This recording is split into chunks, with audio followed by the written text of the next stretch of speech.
Dear Mr. President, I am deeply honored to have been asked for my advice as you assume the awesome burdens of your new office. I can offer several rules of thumb, which I believe time and experience have proven sound. Act boldly in the beginning. The public has a short attention span, and it will make them forget the accomplishments of your predecessor and impress them with your vigor. Make your first priority the protection of your power. Without it, you are useless. Appear steadfast, but be flexible.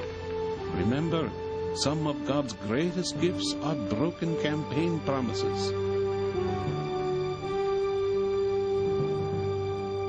A playful paraphrase of words written in the year 1513 by a cashiered civil servant in Florence, Italy. What he actually wrote became one of the most hotly debated, deeply disturbing, and important books of Western civilization. To some, it was a veritable guidebook for tyrants and totalitarians. Mussolini loved it. Marxists recognized a fellow revolutionary. To others, it paved the way for ethnic and religious toleration, individual rights, and modern democracies. But, fairly or unfairly, it has caused his name, Machiavelli, to ring through the centuries as a synonym for evil.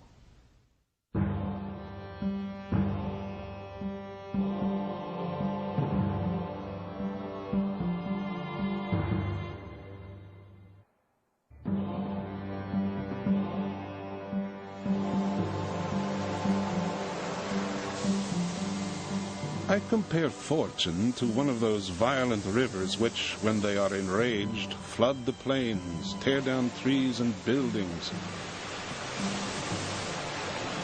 Everyone flees before them. Everybody yields to their impetus. There is no possibility of resistance. Yet although such is their nature, one may still take precautions when they are flowing quietly, building dams and dikes to control them in flood time. So it is with fortune. Rivers are not to be trusted. Neither are men. But both can often be controlled, given intelligence and power, and the willingness to get your hands dirty. Machiavelli is the first political thinker of the Christian era who systematically analyzed the requirements of power and survival. The Prince is a book about power. Political power at a time of city-states or principalities, ruled by men called princes. It amounts to 26 short chapters of analysis and opinion that range from the classification of government to advice on selecting staff. It was written to shock and re-educate its reader, and it still manages to do so, to challenge the political pieties of its day and explain to princes and prince wannabes how the game is really played. It tells the prince that before anything else, he must know how to fight. He must learn to be ruthless and cruel, to lie, break his word, and be ready to violate both morals and religious principles when needed. Though it also stresses the need to appear compassionate, moral, and devout. Some say Machiavelli invented modern politics. And when we read The Prince, we can see today's headlines. I think in many ways that it's a great book because it is a mirror for Machiavelli's own time, and because it does continue to disturb, provoke, and make us think anew and see in what way it does relate to our own time, and we keep asking questions of it. It was Machiavelli who said, "Get real," in Italian, of course. E molti si sono immaginati repubbliche e principati. Many have dreamed up republics and principalities which have never in truth existed. The gap between how one should live and how one does live is so wide that a man who neglects what is actually done for what should be done is on the way to self-destruction. Machiavelli's focus on what is actually done is in tune with his times. Copernicus is studying the heavens. and Leonardo is dissecting cadavers, both trying to learn how God actually did it, to learn not from theory, but direct observation. Just as Leonardo was interested in anatomizing the world of nature, so Machiavelli, in a sense, was interested in anatomizing the world of politics and the world of history. But dissections and autopsies are never pretty. One of the uglier discoveries attributed to Machiavelli is the idea that the end justifies the means. Now, he didn't put it quite that way. In the actions of all men, and especially of princes, where there is no court of appeal, one judges by the result. Machiavelli is very clear that the end is what counts. He says this in a number of places, and it seems to us a very tough argument. There are some situations in which the more the survival is threatened, the narrower the margin of choice becomes, unless you say you would rather have your society destroyed than to pursue marginal means.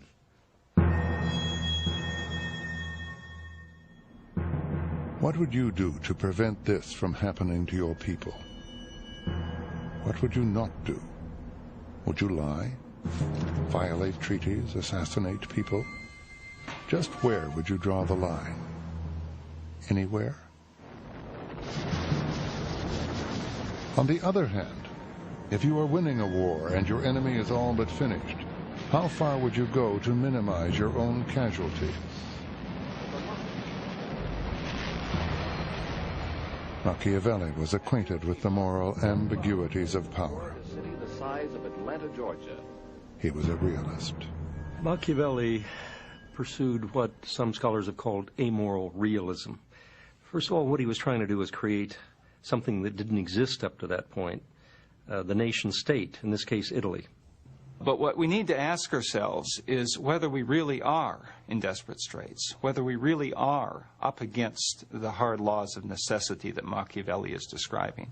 I think much of the time we assume we are and are not. Like politicians today, Machiavelli justifies harsh or deceitful means as necessary to the common good. But his focus is on the presence or absence of power. What is it? How do you get it? How do you keep it? Good questions in any age, but stark and immediate in Machiavelli's. When I came to this interview, I left my home in Vermont as an isolated individual, drove a car to Boston, took an airplane to New York, came to this interview without people around me. I was safe. In the Middle Ages, human beings were not able to move from one place to another without having other people around them who could protect them.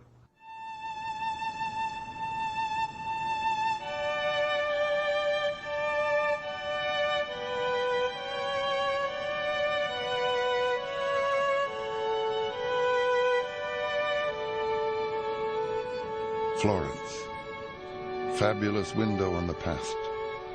Down these same streets walked the monks, soldiers, and merchant princes of Machiavelli's time, as well as artists whose names and work are today as famous as his.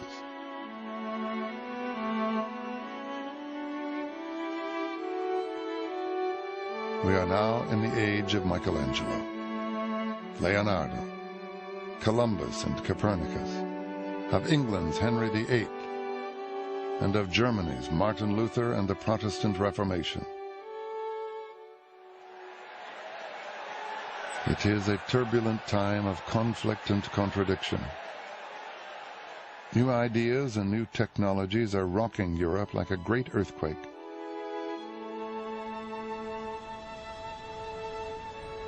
The medieval system is collapsing, and the idea that man is master of his fate is just beginning to take root.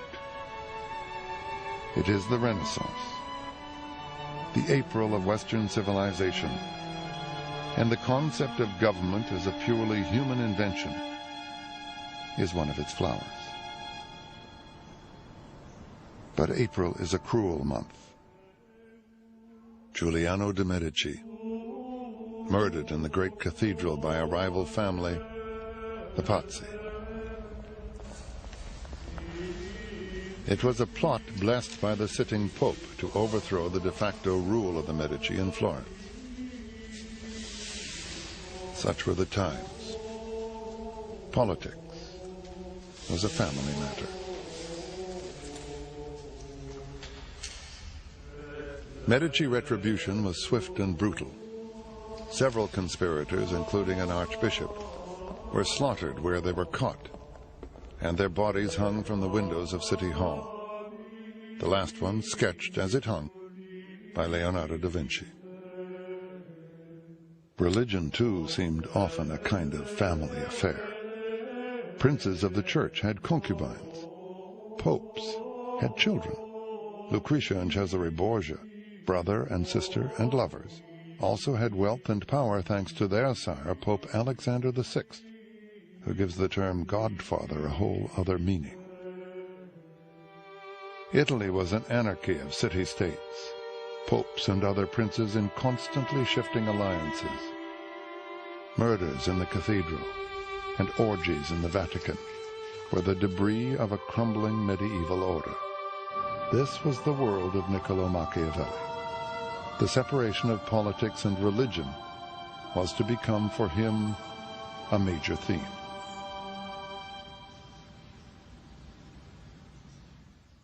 Getting religion out of politics was an idea with legs. Its mirror image would appear in America, whose founding fathers were trying to get politics out of religion. They would write it into their Constitution as the separation of church and state. We have not seen the end of controversies ignited by that idea, and it does have a dark side. That separation between ethics and politics, the belief that the good prince is not necessarily the good man, that appearance matters more than reality, that deception can be practiced, that it is better to be feared than loved, all those famous conclusions of the prince are ones that have eternally struck people as the most difficult and indeed painful question about politics, and they don't want to confront it. They don't want to believe that someone thought those things. Was the man who did think those things a Christian, a pagan, an atheist? Machiavelli was a Sunday Christian. He did not dispute the essential dogmas of the Catholic faith. He simply put them to one side when he came to think and talk about politics at all. If Machiavelli's prince seems to have a lot of moral leeway, the price for that is fairly steep. He must love his country more than his soul. He must be prepared to go to hell for it. To kill a man is still to kill a man. And a prince has to be ready to do it. He has to be ready to go to hell. Being in charge, being a ruler, being a prince is intrinsically a tragic job, and without redemption and without justification. Machiavelli found it possible to live with contradictory views, and therefore not to see himself, as he came very quickly to be seen, as anti-Christian or anything of the kind. Some think I should teach men the way to heaven, but I would rather teach them the way to hell, so they'll know how to go around it.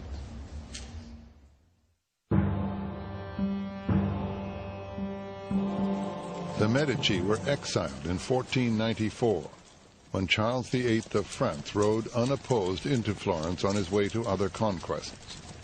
Niccolò Machiavelli was 27. The city, long a republic in name, became again a republic in fact.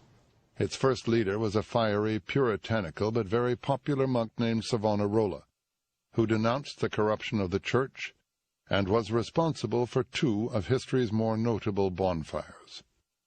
On one, Savonarola burned books and artworks. On the other, the church burned Savonarola. The spot is marked today in front of City Hall, where a few weeks later, Niccolò went to work for the Republican government of Piero Soderini. Machiavelli worked for the committee that was in charge of defense and foreign affairs. He took care of the needs of the military, and he went on special missions to foreign courts. And then he was all throughout Italy. He met many lords and rulers, and naturally among them is Cesare Borgia. Borgia is a legend in his own time of ruthlessness and depravity. In one instance, Borgia invites his enemies to peace talks and has them all killed. That was the main impression that he got from Borgia, this cold blood and this capacity of using violence, let's say, well, crudeltà bene usata, that is for a very lucid political goal, not just a display of power, but in a very functional way. Bentornato, signori, felice di vedervi. Fatto un viaggio. Finalmente sono tornato a Firenze. Bentornato. When he returns from these missions, a doting but impatient staff confronts him with a mountain of domestic details and problems. Le francesi sono bellissime. Ci sono dei problemi? È successo qualcosa? Tu sei stato bene, ma loro vogliono usufruire del potere. Ora devono pagare. But Niccolò has weightier things on his mind. He is a visionary, an Italian patriot convinced that only a single forceful leader can unify Italy, and he knows that independence will require a citizen army. Machiavelli believed that the mercenary armies that characterized the military system of Renaissance Italy, and indeed of much of Europe, were a terrible mistake. That the Romans had used civic militias, that every state should use its own citizens, that only in this way could you get the commitment and ethos of civilians to express themselves in the defense of the state, and that would have very good results in terms of the internal laws, institutions, and ethos of the state as well. Machiavelli sells the idea, and in a war with neighboring Pisa, his citizen soldiers perform moderately well. But in 1512, they meet hardened Spanish troops at a town named Prado. The Spanish mercenaries panic Machiavelli's militia, and a ghastly slaughter follows.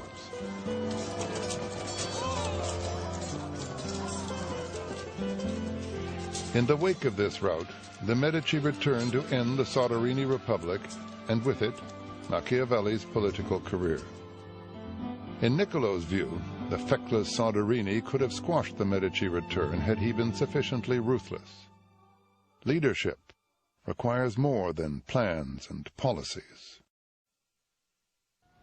In order to maintain his state, a prince is often forced to act in defiance of good faith, of charity, of kindness, of religion.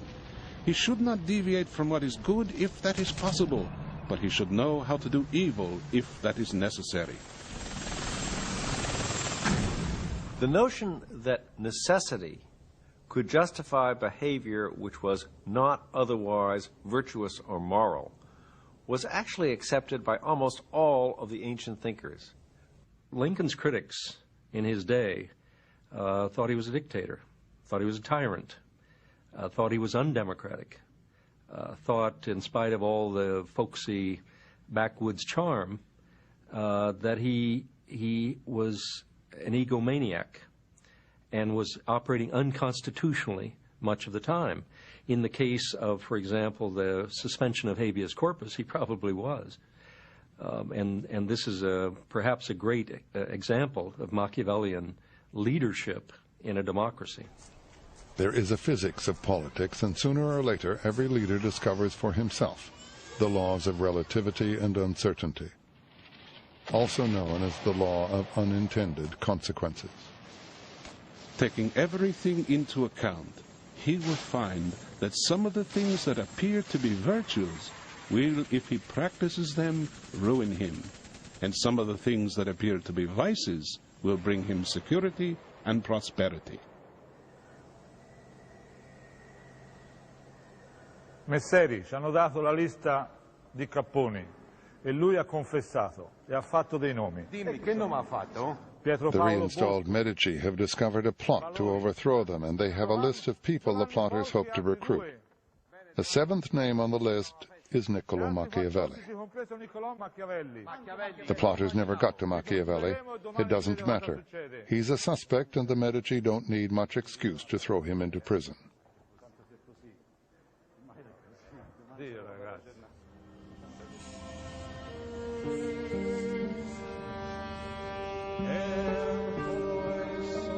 It is a prayer chanted by priests for those about to die. This chanting is for the list makers.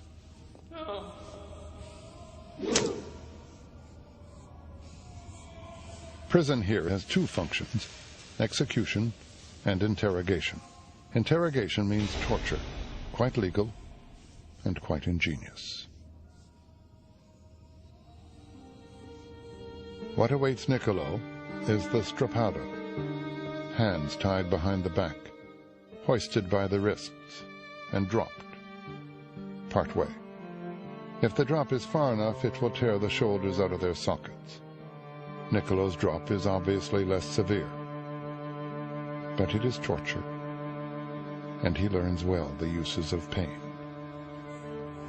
The bond of love is one that men break when it is to their advantage to do so.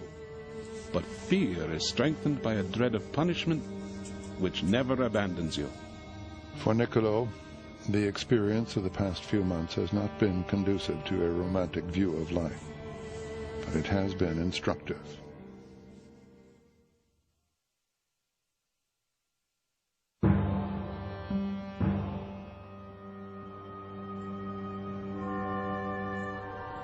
In the spring of 1513, Giovanni de' Medici becomes Pope Leo X, and Machiavelli is released in a general amnesty, but with restrictions.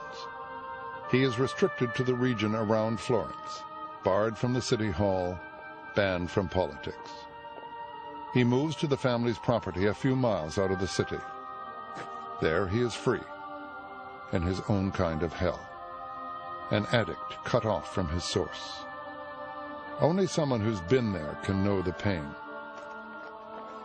Gary Hart was the prince presumptive of the Democratic Party, before fortune and his own indiscretion cut him off. In many ways, hell is possessing a talent which one cannot use. And this was Machiavelli's hell. And a profound one for him, because he understood how talented he was and how visionary he was. And I think it must have been desperately hard for him, as it would be, for example, for a politician today who had both the talent and, here's the crucial element, a monolithic dependence on the addiction of participation. Speaking only for myself, I tried desperately, and with some success, not to become so dependent on politics or on the adrenaline of participation that I couldn't do without it.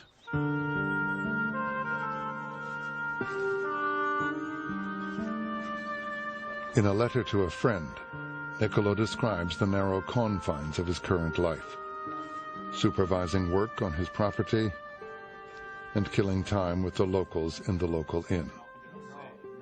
With these I sink into vulgarity for the whole day, playing at cards. And these games bring on 1,000 disputes with countless insults, and usually we are fighting over a penny. So involved in these trifles, I keep my brain from growing moldy. The personal Machiavelli seems entirely human. He is compassionate, witty, and profane, even sometimes obscene. He is married, but he is attracted to other women, and they to him. Machiavelli was a great guy. He was friendly, affable, loyal to his friends. He loved to go out drinking. He loved women. He loved good conversation. Just an ordinary, nice guy. Well, ordinary may not be the best word, but certainly Machiavelli seems anything but Machiavellian. He is personable. He is also a very talented guy. He wrote the best comedy of our literature, La Mandragola, in 1518. And, okay, there's a comedy with the bitter and even the somber undertones, but it's a lively play, wonderful. On the coming of evening, I return to my house and enter my study. And at the door I take off the day's clothing covered with mud and dust, and put on garments regal and courtly, and reclothed appropriately, I enter the ancient courts of ancient men, where, received by them with affection, I feed on that food which is mine and which I was born for.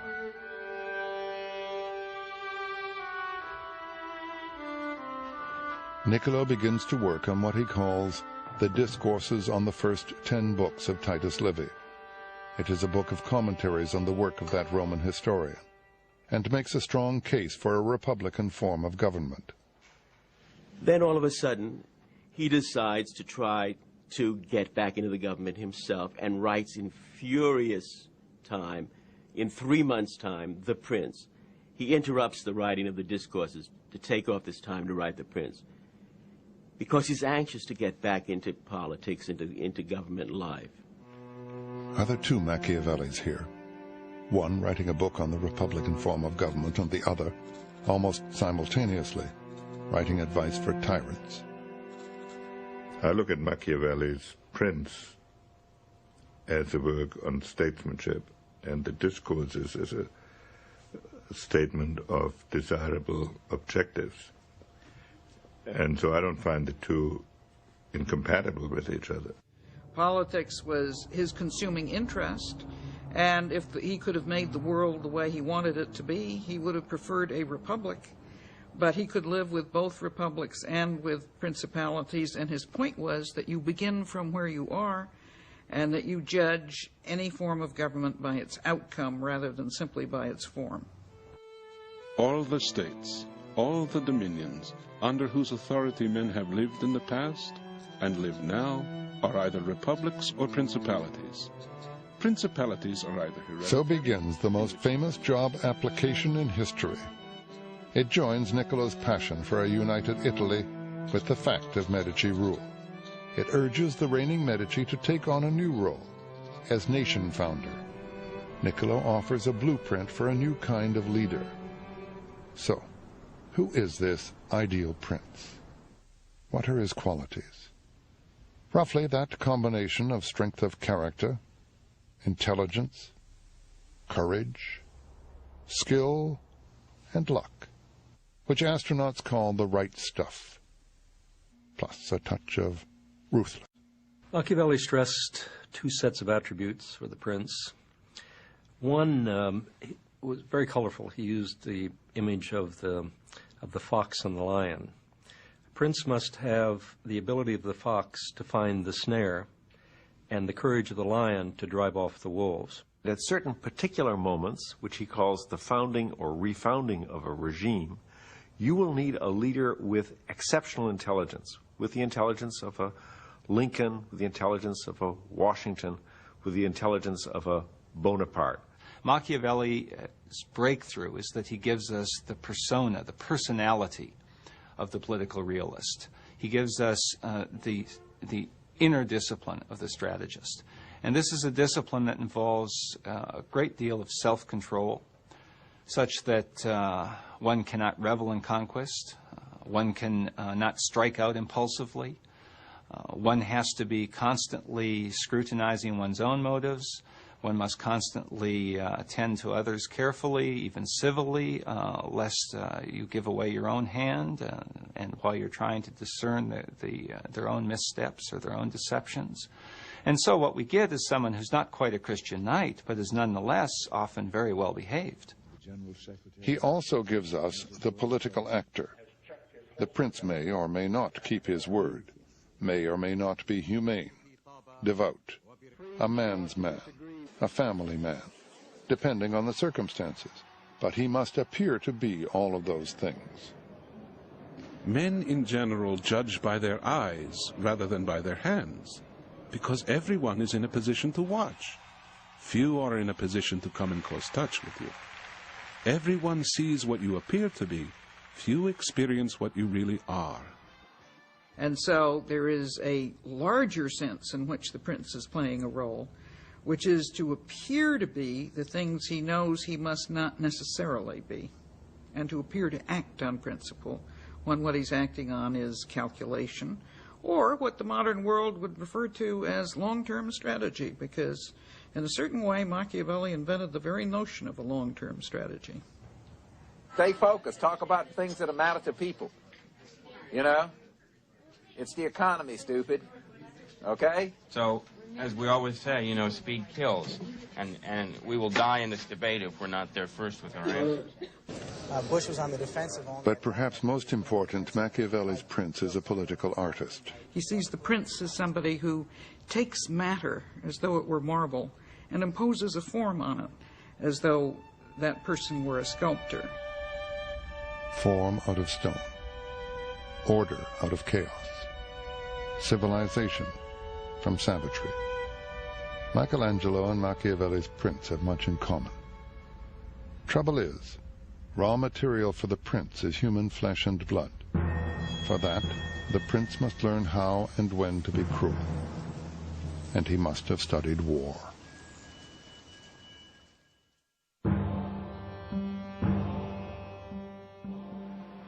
The main foundations of every state are good laws and good arms. And because you cannot have good laws without good arms, and where there are good arms, good laws inevitably follow, I shall not discuss laws, but give my attention to arms. The sentence is one of the most marvelous puzzles in all of Machiavelli. You need good arms. Good arms are the arms of a citizen army, not a mercenary army. How do you get the citizens to serve in the army? They have to think that the society meets their own private self-interest. So you need to have a republic in order to have a citizen army. You need to have good laws to have a republic.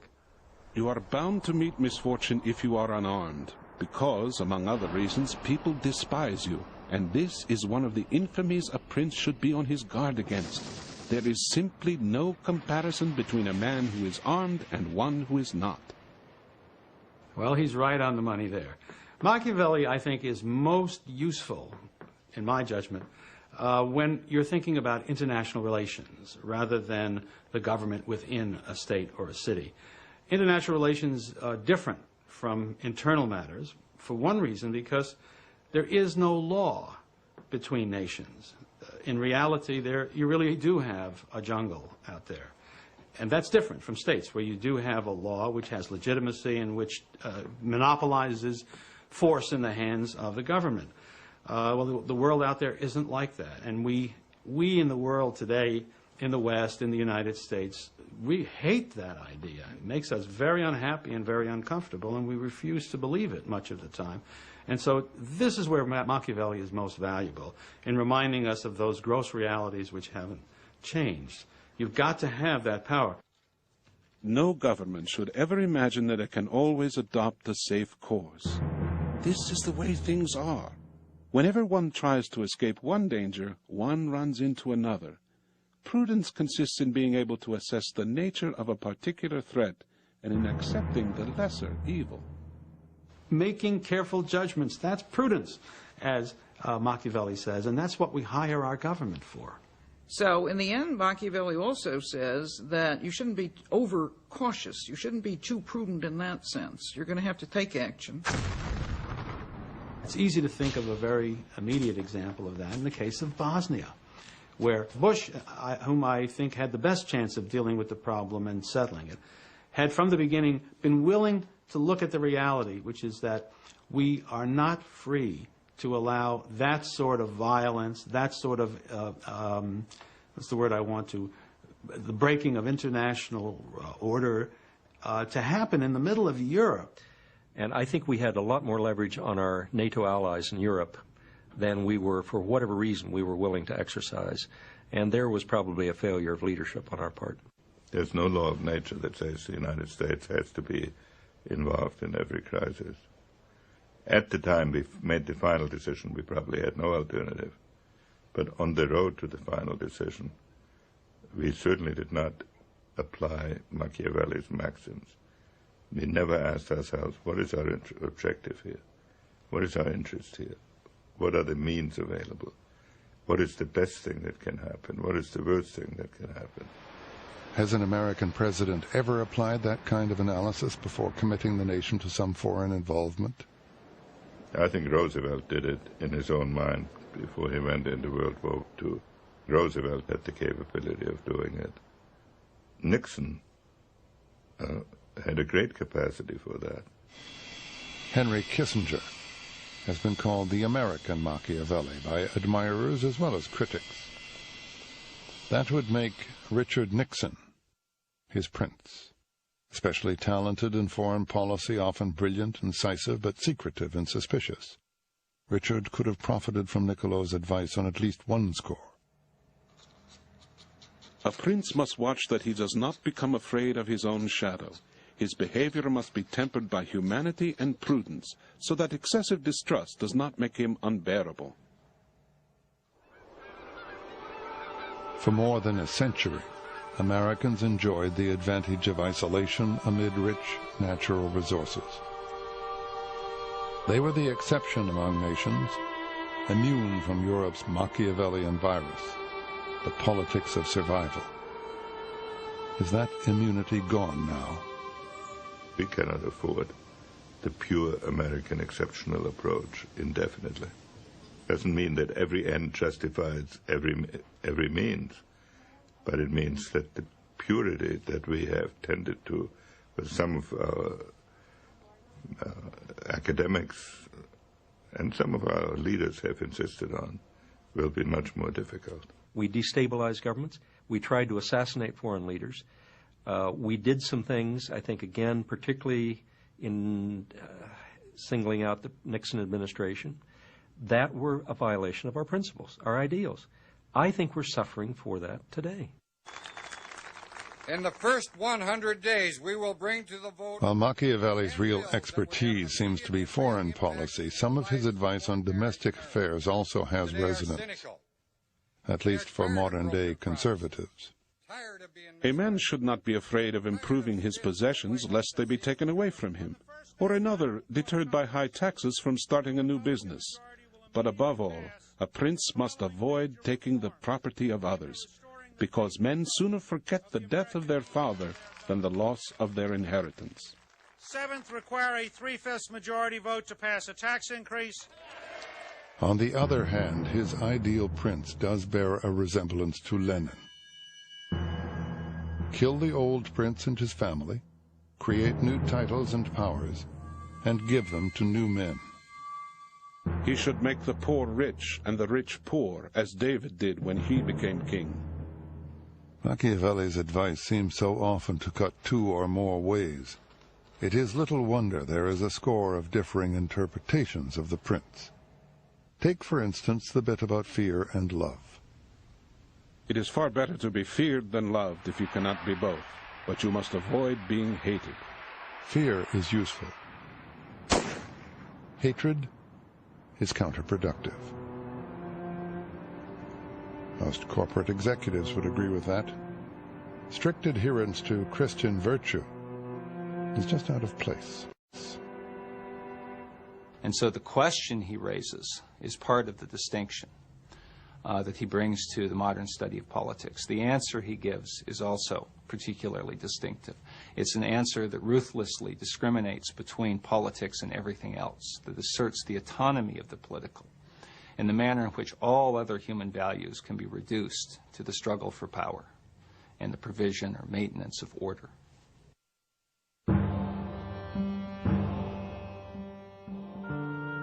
A copy of The Prince was finally presented to a Medici, who gave no indication he ever read it. It would never be published in Machiavelli's lifetime, and when he died, he went to hell. Sort of.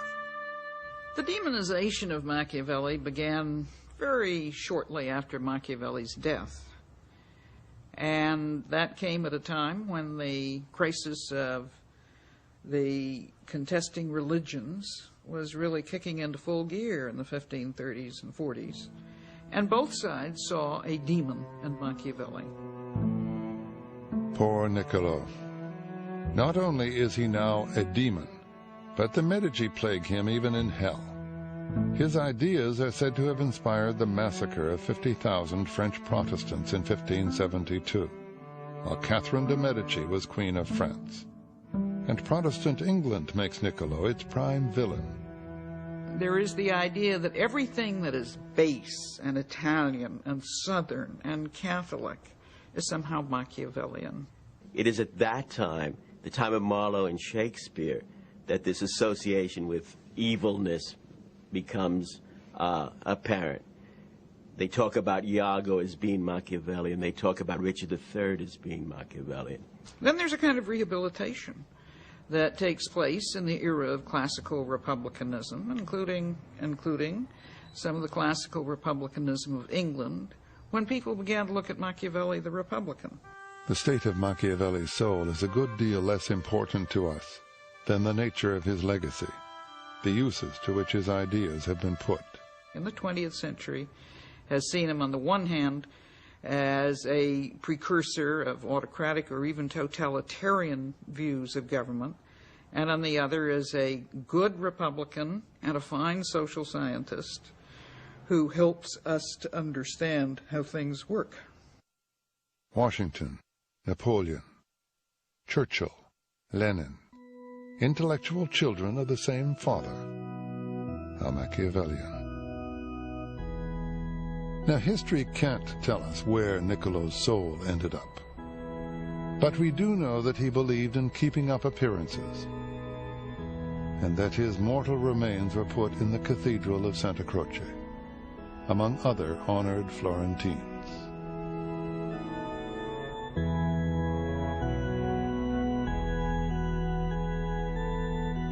We also know that his influence is far from dead.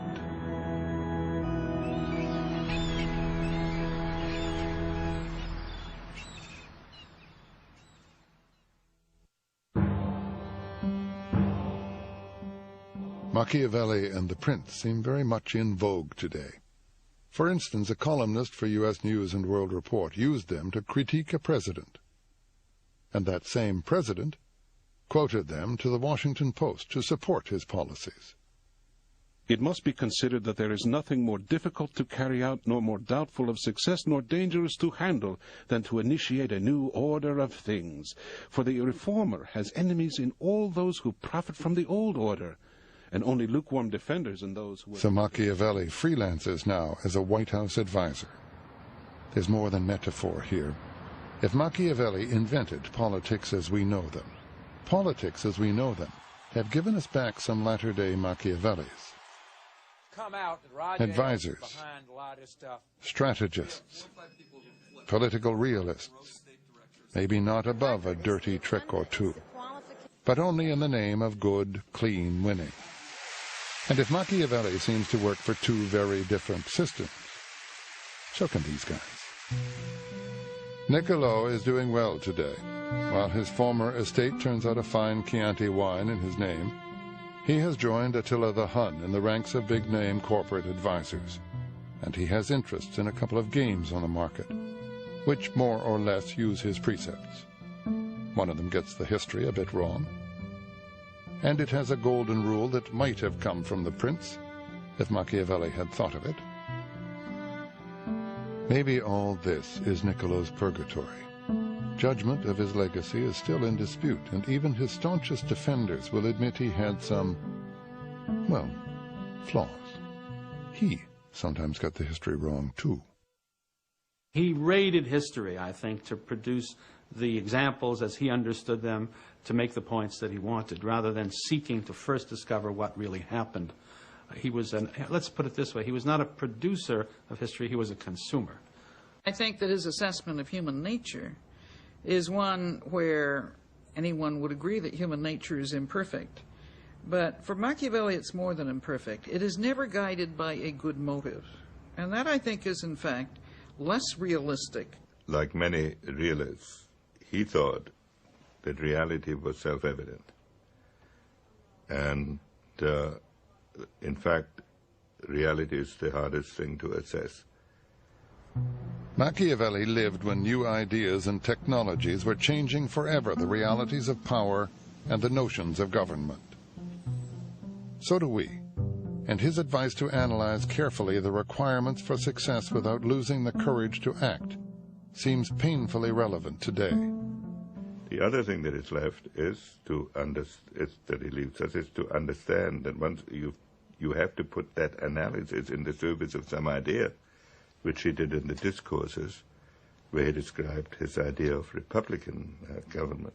And I think The Prince must be read in conjunction with the discourses, because they had two sides, what was to him the same coin, and that was an important insight.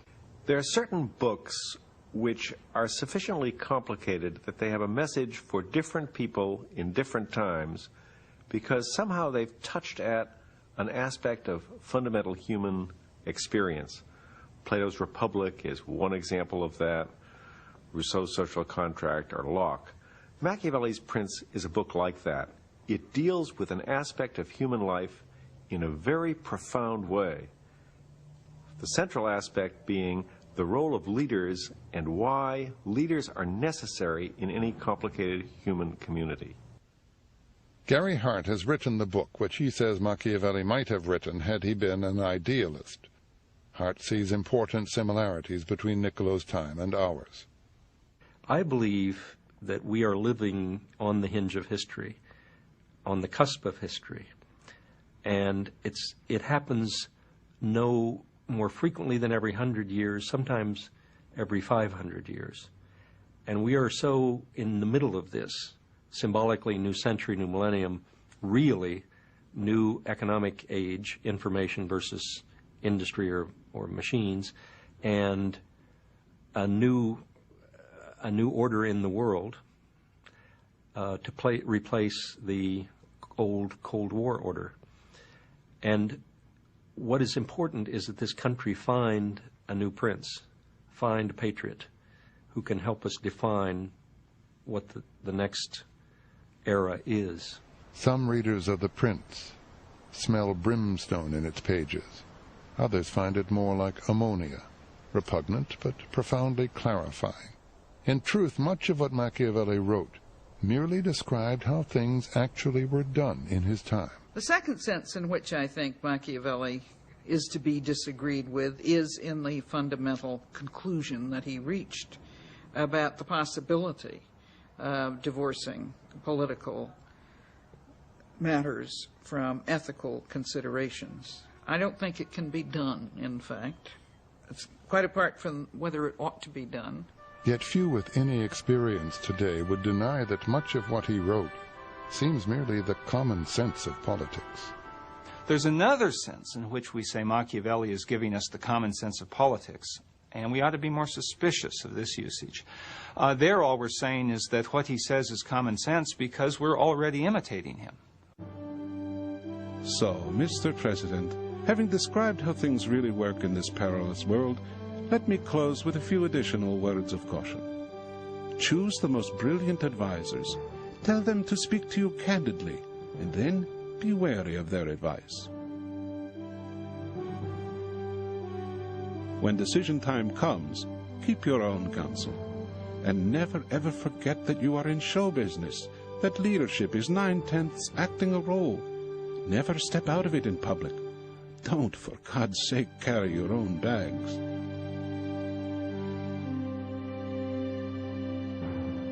Welcome to the top of the heap, and lots of luck. Your humble and admiring servant, Niccolo Machiavelli. P.S. Don't look to heaven for your reward.